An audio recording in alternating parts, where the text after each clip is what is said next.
नमस्कार. का तुमच्या आसपास पण रिडेव्हलपमेंटची आणि रोड डेव्हलपमेंटची कामं चालू आहेत? बाहेरच्या वाढत्या प्रदूषणाचा आपल्या वास्तूवर नक्की परिणाम होतो.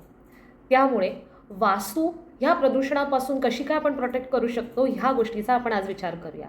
हा व्हिडिओ सगळ्यांपर्यंत पोचावा ह्याच्यासाठी जास्तीत जास्त शेअर करा. पहिलं म्हणजे भीमसेनी कपूर मार्केटमध्ये मिळतो. तो सकाळ आणि संध्याकाळ इलेक्ट्रिकल कपूरदानीवरती किंवा नॉर्मल कपूरदानीवरती तुम्ही बर्न केलेला अतिशय चांगला.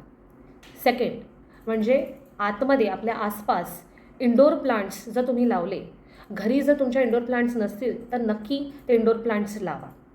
तिसरं म्हणजे सकाळच्या वेळेत, स्पेसिफिकली सकाळच्या वेळेमध्ये उत्तर, नॉर्थ ईस्ट म्हणजे ईशान्य आणि पूर्व म्हणजे ईस्ट डिरेक्शनमधल्या विंडोज ह्या मॅक्झिमम ओपन ठेवा, मोकळ्या ठेवा, जेणेकरून फ्रेश हवा आत येईल.